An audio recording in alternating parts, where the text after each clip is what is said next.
Sveiki, esu Remigijus, produktų vadovas iš kompanijos East West Agro. Kaip visi gerai žinot, atstovaujam Laverda javų kombainus, taip pat Massey Ferguson javų kombainus, tai yra vienas ir tas pats. Nuo ryto 9 valandos, kadangi nėra rasos, kuliam kviečius. Dabar sėsime toliau į kombainą ir kulsim šitą ilgą gražų lauką. Pasižiūrėsim, kas eina į bunkerį, pasitikrinsim nuostolius ir stengsime suderinti kombainą, kad būtų maksimalus našumas ir mažiausiai daromi nuostoliai.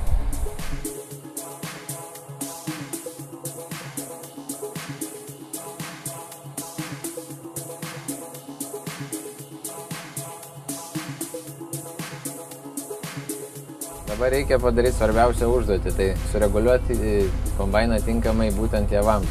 Kadangi turim čia kviečius, tai pasirenkame kompiuteryje gamyklinį nustatymą kviečiams ir paleidę kuliamąją, užstatę maksimalius variklio sūkius, mes gauname automatinius visus kombainus susireguliavimus. Tai yra būgno greitis, pobūgnio įėjimo, pobūgnio išėjimo tarpai, ventiliatoriaus greitis, viršutinis sietas, apatinis sietas.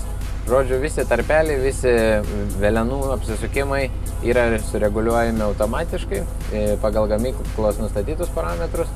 Jeigu mes turim skirtingas sąlygas lauke, kas dažniausiai taip ir būna, tai tiek drėgnesni javai, tiek aukštesnis šiaudas, tiek sausesnis grūdas, skirtingom sąlygom mes žiūrėdami į bunkerį, pasižiūrim, ką turim už nugaros, pasižiūrim į nuostolių daviklių parodymus, mes susireguliuojam kombainą kiekvienam laukui skirtingai.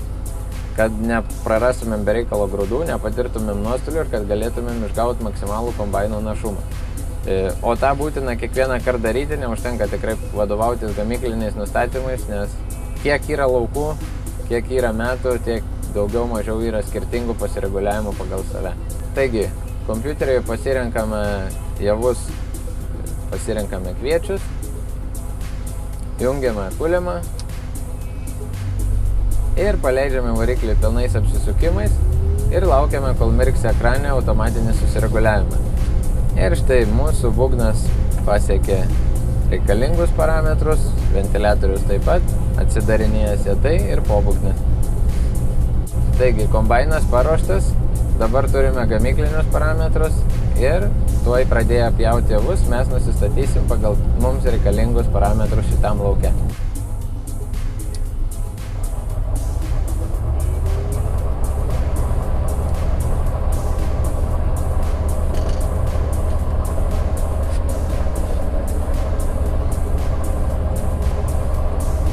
Leidžiam kombainą javų lauką.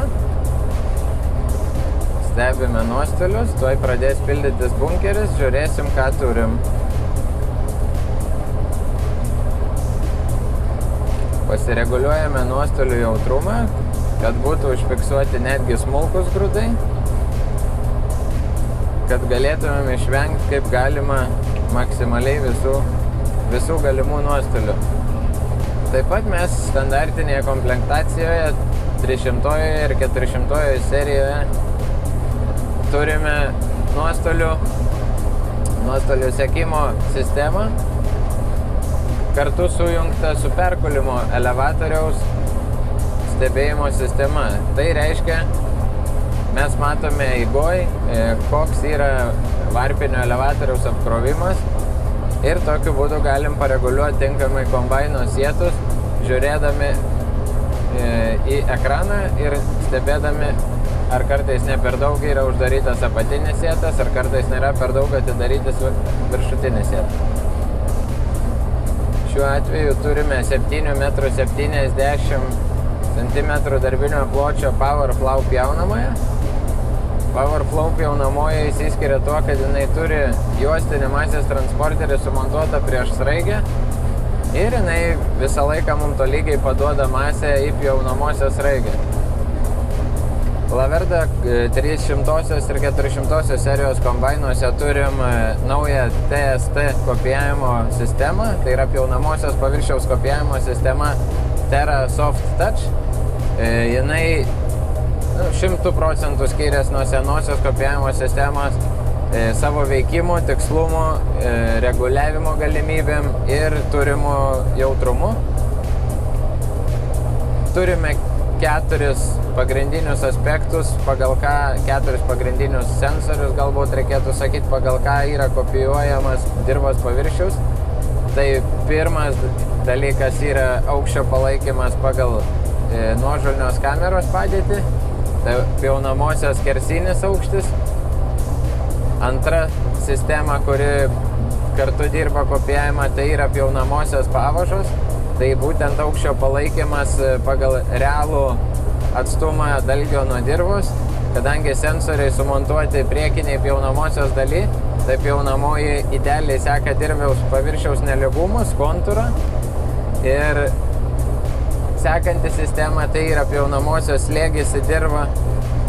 Ką tas mums duoda, jisai labai pasitarnauja, kai reikia pjauti ypač sugulusios javus, žirnius tarkim, soją.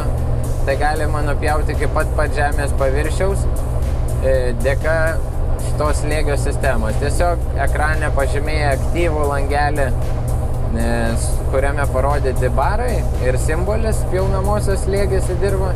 Mes tiesiog pasirenkam reikalingą mum slėgį. Mes matom, kokiu būdu pjaunamoji artėja prie žemės, matom, kokiu jinai atstumu yra ir iš karto galim pasireguliuoti nupjovimą iki pat žemės. Tokiu būdu galim išsaugoti visas žirnių ankštaras, taip pat galim paimti visus sugulusius javus ir lygiai taip pat, kas augina sojas, tai apatinė ta ankštarėlė pakankamai būna žemai, tai ją paėmė irgi nemažą dalį derliaus surenkam. Ir galutinė, ketvirta sistemos dalis, tai yra skersinis pjaunamosios kopijavimas, kuris užtikrina pjaunamosios kontūrus, pjaunamosios paviršiaus kopijavimą skersai, važiuojant pirmyn atgal. Tai reiškia, mes su kombainu galim būti visiškai horizontalioj padėty, o priekį esantis šlaitas pradeda suktis į kairę ir į dešinę pusę. Mums užtikrina, kad pjaunamoji bus pasukta tiek į kairę, tiek į dešinę pusę pagal reljefą. Ir tokiu būdu mes nukulsim lauką idealiai vienodai, tolygiai, kad paskui būtų galima lengvinti žemės įdirbimo darbus. Laverda kombainuose ir Massey Ferguson kombainuose būtent 410 modelį arba Massey Ferguson Beta 7370 modelį. Mes turim 6 eilių smulkintuvo rotorių. Mes turim daugiau negu 3500 apsisukimų. Ir tokiu būdu mes turim ypatingai gerą smulkinimą ir smulkintų šiaudų paskleidimą. Ką tik supipsėjo kompas, rodo, kad bunkeris yra užpildytas 80%. Pabaigsime pripildyti, kol gausime antro sensoriaus signalą.